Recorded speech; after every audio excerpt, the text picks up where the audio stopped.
I thought this would be a shorter video, but holy smokes did this dive down the rabbit hole.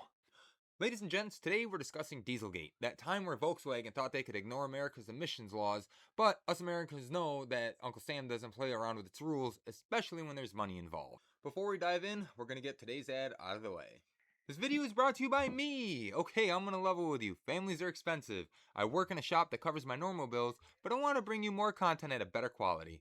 Even if it's only a few bucks, it all goes towards upgrading equipment and software so I can put more time into entertaining you. Everything counts, and if you have a topic you think I should cover, comment below and I'll dive into it. Links to my Cash App are in the video description and on my profile. Don't forget to subscribe. Now let's get back to the good stuff. There's a lot to get into, so we're starting from the beginning. We got our first emission laws with the Clean Air Act, or CAA, in the 1970s. We first realized we need emission regulations in the mid-20th century, mostly because of severe and visible smog in major cities. To be specific, it started in Donora, Pennsylvania in 1948. A temperature inversion trapped industrial smog over the town for 5 days, killing 20 people and sickening thousands. This wasn't the first time smog was a severe health issue, but it did bring to light the potentially deadly risks of air pollution. Fast forward to the 1950s, and now we're dealing with LA's smog problem. This was attributed to post-war economic growth and the rise of the automobile. This created a thick, unhealthy brown haze over Los Angeles. Scientists would later prove this to be the result of automotive exhaust emissions, industrial pollutants, burning trash, and many others. One expert, Roy Tucker, was quoted as saying, "Caution should be exercised in placing the entire blame on any one industry, plant, or group of individuals. Each contributes its share." But we're talking about cars, so that's what we're going to focus on.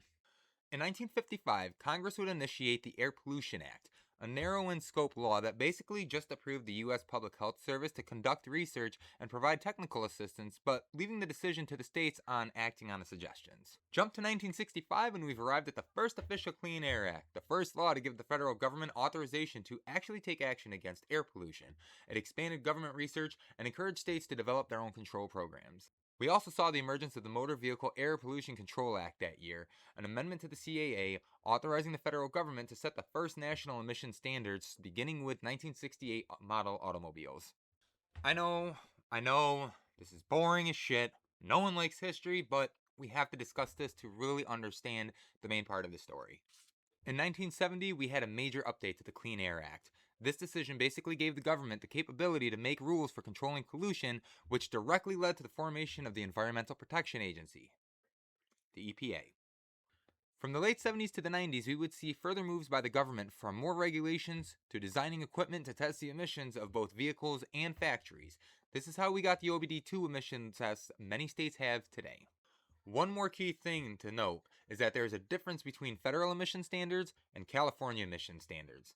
California has always been the leader in creating bullshit emission rules and basically setting the standard for federal emissions. Cali regulations are always stricter than the normal EPA regulations. Now that the boring as fuck history is out of the way, let's get into the actual story. In 2004, the EPA implemented Tier 2 emission standards for diesel engines. Volkswagen would release their clean diesel line in 2009 and claim to meet U.S. emission standards. Allegedly. What is clean diesel? Well, there's 4 key terms.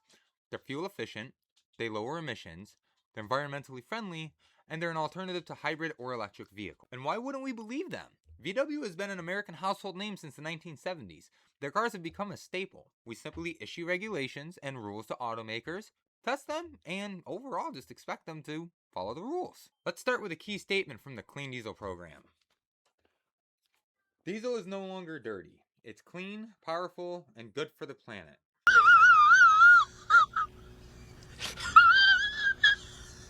Volkswagen came up with a marketing plan for their next generation lineup, which involved commercials and even a Super Bowl ad. How do you like my new car? Isn't diesel dirty? Oh, say it's beautiful, for Christ's sake. I think it's beautiful, but aren't diesels dirty? Yeah, that's true. Oh, that used to be dirty. This is 2015. No. Listen to me, Terry. Diesel in Latin means dirty. I'll prove it to you. You're gonna ruin your scarf. Oh, look what she's doing. See how clean it is? It's not dirty, but you still have a dirty mind. Not all things were clean back at the factory, however. Engineers were actually not able to meet U.S. emission standards. I'm kind of generalizing here, but basically, more horsepower means more burnt fuel. More burnt fuel means more emissions. Engineers being the bros they were, they didn't want to make the cars slower and couldn't get the emissions down to acceptable US standards. Did you just say that the US has better emission standards than Europe? That's impossible. Nope, not only is it possible, it's a reality. In the early to mid 2010s, the US didn't just have stricter emission standards, we were better at enforcing them too. In 2010, the European Commission's Joint Research Center, or JRC, said they had concrete evidence that manufacturers were cheating, and JRC had proof of this going back to 2004. They were so aware of how difficult it was to meet emission standards, Angela Merkel complained to California about it on behalf of German automakers in 2010. So, yeah, American standards are stricter than European standards. Take that, Greta. How dare you! There's no way to sugarcoat this, or at least I'm not going to. They figured out how to pass regulations. By cheating. I mean, to be fair, we can't get mad at that. Most of America's main characters throughout history have cheated.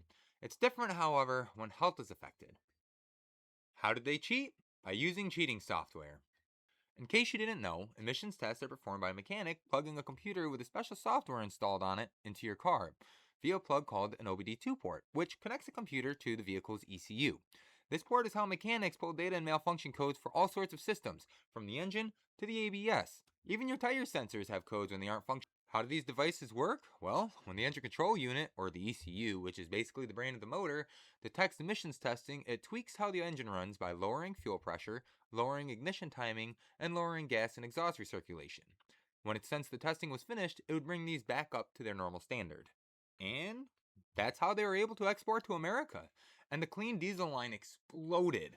By 2012, their sales had doubled, they won several environmental awards, and received some pretty significant tax cuts as a result. During the success of the Clean Diesel campaign, the International Council on Clean Transportation, or the ICCT, was growing suspicious. You see, the ICCT was aware of the discrepancies in the European emissions. ICCT actually wanted all of the EU to adhere to the California emissions, so they hired West Virginia University Center for Alternative Fuels, Engines, and Emissions, or CAFE for short, to demonstrate the benefits of US diesel tech by comparing emission results from European cars to American cars. CAFE performed a series of tests on 3 European diesel vehicles, a VW Jetta TDI, a VW Passat TDI, and a BMW X5. They suspected the in-shop tests were being manipulated by the car, so they brought portable emission test devices and took them down the road, and what they found when driving them was insane. During on-road driving, emissions were 40% higher than California standards. Remember, the cheat devices sense when a test is performed and restricts horsepower and fuel efficiency to pass the test, and lets the engine run normally when being driven down the road. After receiving the results, the ICCT wrote a report with all their findings. They then sent it to the California Air Resources Board and the Environmental Protection Agency. There's a key thing in the design of the cheat devices. The execs knew about them. This wasn't some random fluke, something an engineer put a band-aid on to get by. The engineers couldn't meet our standard, and the powers that be said, figure it the fuck out, so they did. By cheating. And because they got tax benefits from Uncle Sam and broke our environmental laws, the EPA came knocking. Oh, shit! In 2014, EPA would repeat the tests, getting the same results. They demanded an answer from Volkswagen, whose response was to voluntarily recall all TDI models. But, with a lack of any other response, CARB and the EPA weren't very satisfied. VW would try to brush it off as unexpected technical problems, which is bullshit because internal VW docs showed that in March 2014, a task force was formed by VW's engine development department, and they decided to go with the cheat devices and conceal the emissions defeat devices while feigning cooperation with regulators. To which the EPA responded, well, if you're going to play stupid, then we aren't going to approve your 2016 diesel line for release in the US. At which point, I'm assuming VW finally pulled their head out of their ass, read the room, and realized how much shit they were in because they finally admitted to the cheat devices. This would be the beginning of the end of clean diesel and the VW diesel line. The very next day, stocks in VW would drop 20%. The day after that, VW would be ordered to pay $7.3 billion with a fucking B, and their stocks would drop another 17%. To absolutely nobody's surprise, the day after that, VW European CEO Martin Winterkorn resigns. VW then said they will upfit 11 million vehicles or fix the emissions issue, which they do, but what's interesting is how it ended up panning out. See, American vehicles are fixed properly without affecting performance. European vehicles, on the other hand, got the shaft with emissions kind of being fixed, but performance was completely non-existent. October 8th, 2015, VW US CEO Michael Horn is called before Congress to testify, and what he had to say is very interesting. The first thing he would do is apologize, then say he had heard of possible problems in spring 2014, but didn't get confirmation of the cheat devices until a year later. While being grilled, a member of Congress would say that it would be hard to believe a well run company like VW could be using cheat devices without the top hierarchy being aware. Horn agreed with the statement, saying he struggled to believe it as well. Horn would then be asked if software was installed for the express purpose of beating emissions tests, to which Horn would respond it was installed for that purpose, yes. It genuinely seems Horn was misinformed by people over his head about the devices. He said he first heard about it with the WVU report, but was told engineers would work with their agencies to resolve the issue. Horn would resign on March 9, 2016, citing a mutual agreement with the company. In April 2016, VW announced it would offer U.S. customers substantial compensation and car buyback offers for 500,000 2.0-liter models. They had a buyback offer with the customer receiving $12,500 to $44,000 depending on the car's year, make, model, and mileage. There were also cash offers of $5,100 to $10,000. Owners who wanted to keep their vehicle were offered a free emissions compliant repair. Even though at the time it wasn't clear if one was feasible, VW would develop a working repair, and these customers would receive a cash payment as well. Finally, leasees were offered an early lease termination option with no fee and a cash payment as well. Because if anything is clear at this point, money makes the world go round. Audi would even make it into this. However, it isn't that much of a surprise as VW owns Audi, Porsche, Bentley, Bugatti, Lamborghini, and a few others. As a matter of fact, all Audi TDI vehicles, as well as the Porsche Cayenne diesel, would be found with cheat devices. But with VW's offers, everything settled down. VW kept mass producing clean diesel vehicles, customers were all satisfied, and the EPA moved on to bigger and better things. And this is all bullshit I just made up. This is what I like to call the find out part of the video. January 7, 2017, the FBI arrested VW emissions compliance manager Oliver Schmidt in a Miami airport bathroom when he tried to return to Germany from a vacation. This is key because even though several executives were indicted because they were natural-born citizens, understandably so, Germany wasn't going to hand all of them over. Only Schmidt and 5 others would be charged. A year later, now ex-CEO Martin Winterkorn would be indicted on fraud and conspiracy charges in the U.S. As of October 8, 2025, he is still considered a U.S. fugitive and is wanted by the EPA. Wild, right? Not as wild as the fact that he was also charged in Germany with 4 others, but hasn't even been convicted yet due to delays in trial caused by his failing health. 1 month after Winterkorn's indictment, Audi CEO Rupert Stadler would be arrested in Germany in connection with the case. Later that year, Audi would agree to pay £800 million in a fine, or about $1.74 billion. With a B. Again, that would resolve U.S. civil claims over duty of oversight. Duty of oversight is the legal and ethical obligation of corporate directors and officers to prevent illegal activity within their company. If you didn't know that, that's okay. Neither did I, so I looked it up so you didn't have to. April 15th, 2019, Martin Winterkorn was charged by German prosecutors with fraud, false statements, and market manipulation, which is funny as shit because market manipulation basically means that he didn't inform investors and customers that they were breaking the law. This is where I get mad. Do you know how many were indicted? 39 globally. Do you know how many were actually charged? Maybe 11. And the short sentences basically makes it a waste of time. For fuck's sakes, Winterkorn, who absolutely knew about it and probably ordered the use of the devices, has served 0 years. Schmidt, the emissions compliance manager, was sentenced to 7 years for causing an estimated $39 billion in value of loss of quality of life. That's fucking horseshit.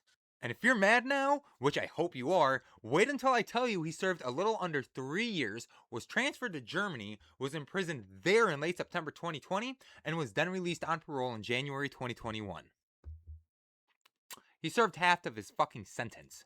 In May 2025, Hadler, the former head of diesel engine development, meaning he played a major fucking part in this, was sentenced to 4.5 years, basically an overglorified timeout.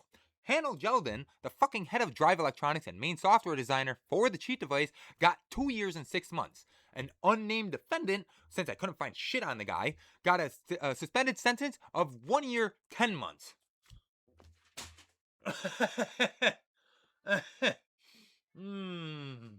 Stadler received a suspended sentence of 21 months and a fine of $1.25 million.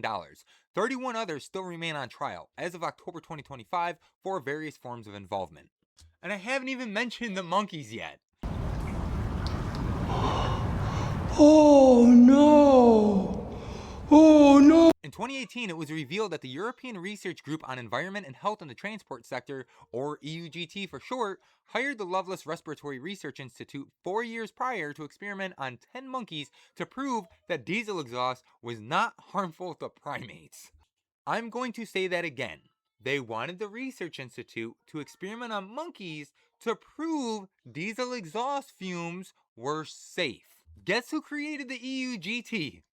Motherfucking Volkswagen. Son of a... Basically, 10 macaque monkeys were drugged to be calmed while they were strapped down in individual rooms with TVs and a vent. That vent would be connected to the exhaust of a Beetle TDI with a cheat device installed. The TVs were for cartoons to assist with keeping the monkeys calm.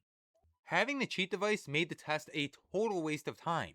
Remember, the engine reduces horsepower and fuel efficiency to trick the computer into believing it was putting out emissions within regulations, so the results would be considered altered. Thankfully, the tests were stopped shortly after starting, and testing shows that the monkeys didn't suffer too many ailments from it. EUGT would be dissolved, VW, BMW, and Mercedes-Benz would conduct their own investigations, find that they did nothing wrong, denounce the testings, and distance themselves. Classic. The icing on this cake? Thomas Stegg, VW's top lobbyist, who knew about the experiments but never told anyone, took responsibility for the tests and was suspended January 2018. He was never criminally charged.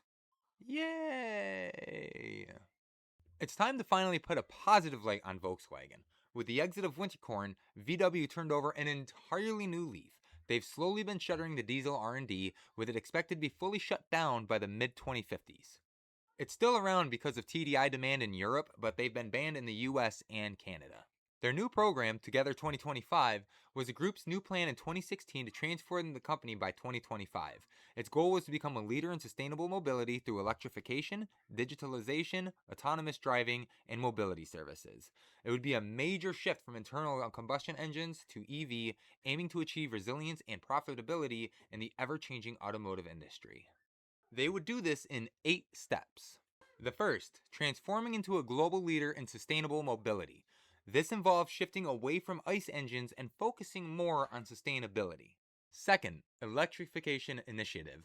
VW aimed to launch 30 new EVs by 2025 and achieve annual sales of 2 to 3 million EVs every year. They fell short, releasing only 6 vehicles so far, but they're closer to their sales goal. By June 2025, VW has sold 465,500 EVs in comparison to 2024, which saw 771,062 vehicles sold globally. Third, developing new core competencies. This involved investing heavily in and developing new tech in areas like autonomous driving, digitalization, and mobility services. Fourth, rapidly establishing a new mobility solutions business. VW planned to expand into things like ride-sharing and other on-demand mobility services, aiming for billions in revenue by 2025. Fifth, significantly increasing efficiency and strengthening innovation. This is fundamental to generating the necessary funding and capabilities for VW's massive shift toward electric mobility and digitalization. Sixth, restructuring the core automotive business by increasing efficiency in development and production and focusing on profitable growth. This would be particularly helpful in funding their electric mobility transition. The things they focused on were consolidating the modular toolkit for EVs, reducing vehicle development times from 50 months to 36, targeting financial ratios, and pushing Industry 4.0 implementation, their new way of digitalizing the process. Seventh, strengthening regional growth strategies. This would be done by focusing on tailoring approaches to specific markets like North America, India, South America, China, and Russia. This would include developing certain vehicles with their regional counterparts. And finally, number 8, achieving financial targets. Boring. While VW has absolutely turned over a new leaf and left this dark part of their history in the past where it belongs, we still have to put the humor aside and address the ramifications of the cheat devices. We only know of them since 2009. Remember, the JRC said they had evidence of it going back to 2004, and honestly, who knows how long they were really doing it for. Even just focusing on 2015 to 2024, those 9 years saw an estimated 124,000 early deaths in the EU and 60 deaths in the US. I'm absolutely willing to bet one of those numbers is doctored. Which one? I couldn't tell you. It's estimated that 98,000 new cases of asthma were caused by the devices in the EU. I could not find a study for the US. But we all can fuck up, become better people, and grow. VW has absolutely earned their right to stay as a contender, especially considering there aren't any other blemishes in their past. Right? Right?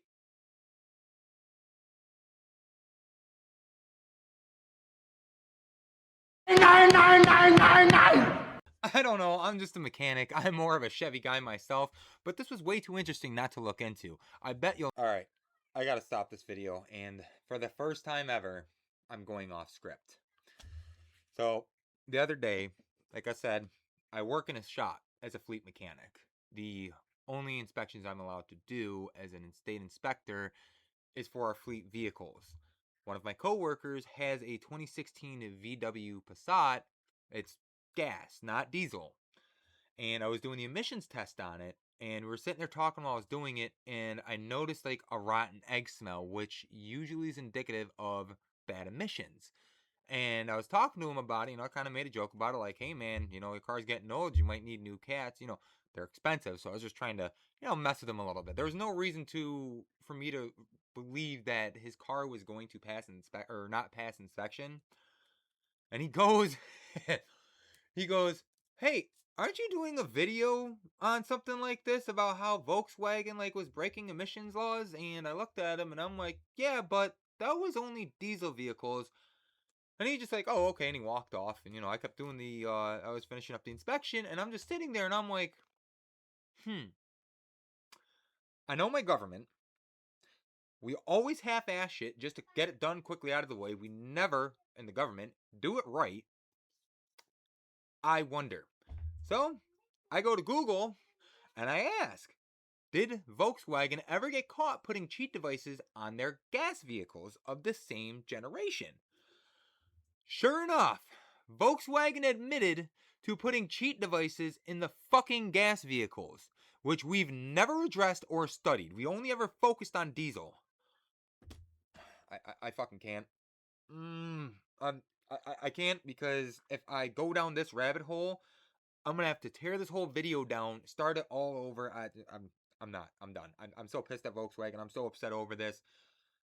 I I can't anymore.